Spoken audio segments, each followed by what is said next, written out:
하늘의 문을 여소서 이곳을 주목하소서. 성도 여러분 안녕하십니까? 우리 수요일 저녁 가정 예배를 시작하겠습니다. 다 같이 찬양합니다.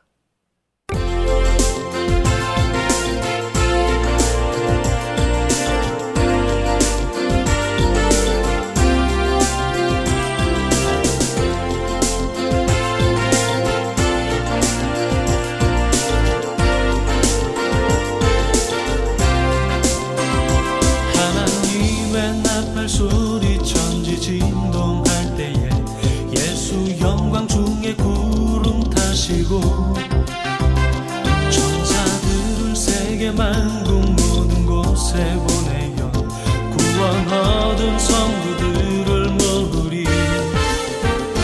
나팔 불 때 나의 힘은 나팔 불 때 나의 힘 나팔 불 때 나의 이름 부를 때에 잔치 참여하겠네.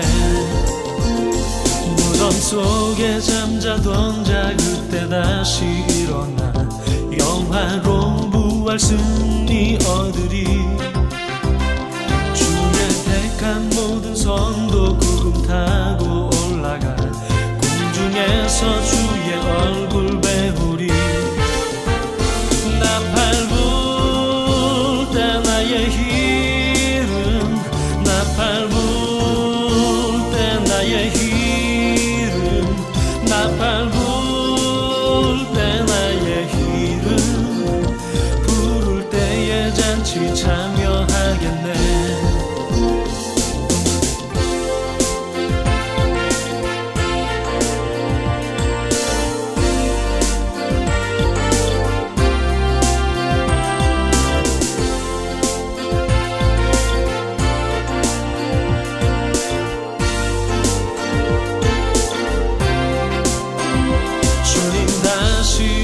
날을 우리 알 수 없으니 항상 기도하고 깨어 있어서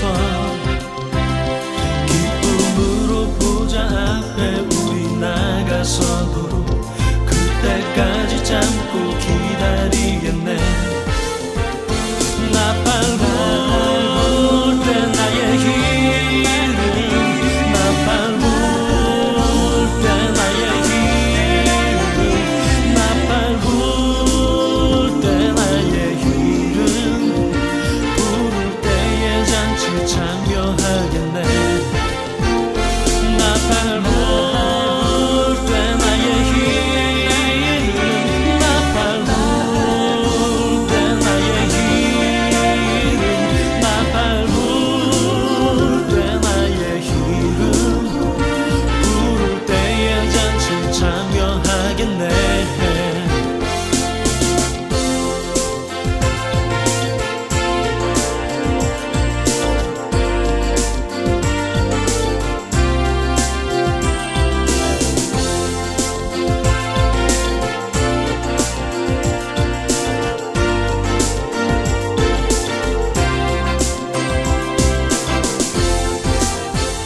하나님 말씀은 이사야 24장 14절로 20절의 말씀입니다. 우리 말씀 한 절씩 교독합니다.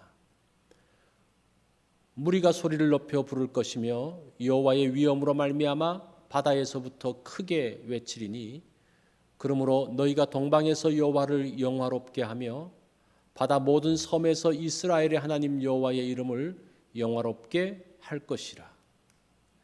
땅끝에서부터 노래하는 소리가 우리에게 들리기를 의로우신 이에게 영광을 돌리세 하도다. 그러나 나는 이르기를 나는 쇠잔하였고 나는 쇠잔하였으니 내게 화가 있도다. 배신자들은 배신하고 배신자들이 크게 배신하였도다. 땅의 주민아 두려움과 함정과 올무가 네게 이르렀나니 두려운 소리로 말미암아 도망하는 자는 함정에 빠지겠고 함정 속에서 올라오는 자는 올무에 걸리리니 이는 위에 있는 문이 열리고 땅의 기초가 진동함이라. 땅이 깨지고 깨지며 땅이 갈라지고 갈라지며 땅이 흔들리고 흔들리며 땅이 취한 자같이 비틀비틀하며 원두막같이 흔들리며 그 위에 죄악이 중함으로 떨어져서 다시는 일어나지 못하리라. 아멘. 오늘 말씀의 제목은 심판에 환호하는 사람들입니다. 사람들은 공정한 것을 원합니다. 그래도 가장 공정하다고 생각하는 것이 이제 스포츠라고 생각을 하죠. 스포츠는 각본 없는 드라마이기 때문입니다. 땀을 흘린 만큼 훈련한 만큼 거둔다고 믿기 때문입니다. 또 모든 사람들이 지켜보는 것에서 합니다. 그래서 나름 스포츠는 공정한 게임이라고 하죠.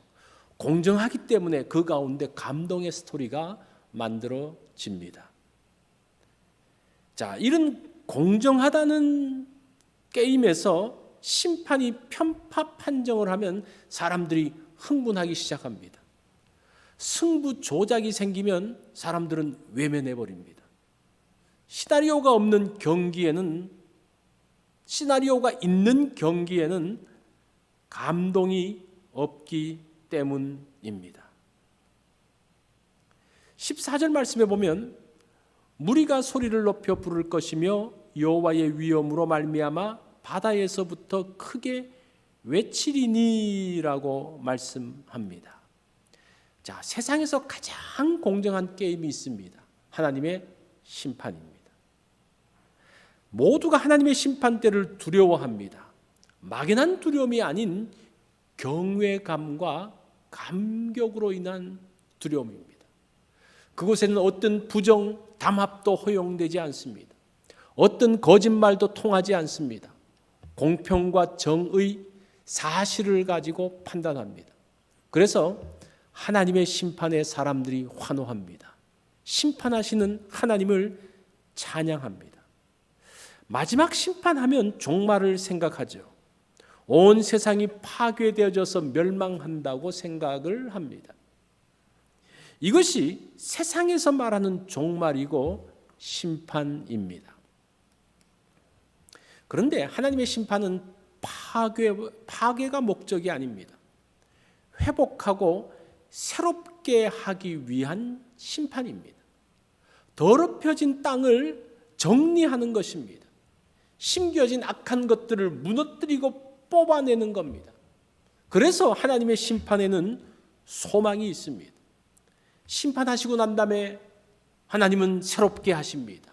새 하늘과 새 땅을 만들어 가십니다. 하나님의 자녀를 영화롭게 하십니다. 하나님과 함께 살 수 있도록 거룩하게 사람들을 만들어 가십니다. 이것이 원래 심판의 목적입니다. 이 법정의 목적은 벌을 주는 데 있지 않습니다. 옳고 그른 것을 가리는 겁니다. 옳은 사람에게 옳다라고 이야기하고 잘못된 사람들에게 잘못됐다고 이야기하고 그들에게 벌을 주어서 각성하게 하는 겁니다. 더 중요한 것은 잘못된 것을 고치고 회복시키는 겁니다. 원래 제자리로 갖다 놓는 겁니다. 이것이 원래 심판의 목적입니다. 사실 세상의 원리들은 하나님에게서부터 나왔습니다. 원래대로 두면 세상은 평화롭고 풍요합니다. 사람들의 죄성으로 인해서 오도되고 왜곡되어지면서 이 땅에 아픔이 생겼고 그로 인한 상처가 만들어졌습니다. 이것도 다시 회복할 수 있습니다. 하나님께서 세우신 원래 세상으로 돌이켜 놓으면 됩니다. 그것이 하나님의 심판입니다. 심판을 통해서 하나님께서 예비하신 세계로 들어가게 됩니다. 자, 하나님께서 심판하시는 것은 소망입니다. 이때 비로소 새롭게 시작할 수 있기 때문입니다. 복된 사람이 있는 복된 세상으로 들어가게 됩니다. 자, 심판은 새롭게 하는 겁니다. 회복되어지는 겁니다. 자, 이런 하나님의 심판에 대한 새롭게 됨을 한번 기대해 봅니다. 오늘 말씀 적용을 해봅니다. 바르게 사는 것이 축복입니다. 심판은 벌과 수치가 목적이 아닙니다. 깨닫게 하여 회복하는 것입니다. 오늘 이 원리를 적용해 보십시오. 잘못된 자에게 벌하고 수치를 주기보다는 깨닫게 하는 날이 되기를 바랍니다. 오늘 기도 제목은 의료기관에서 수고하는 분들을 위해서 기도하는 날입니다. 교회가 든든히 설 수 있도록 또 교육관 건축을 위해서 기도해 주시기 바랍니다. 오늘 말씀 적용한 것 가족들이 함께 나누어 보십시오. 또 기도 제목으로 가족들이 함께 기도하고 또 성경 읽기 있는 거 기억하시기 바랍니다.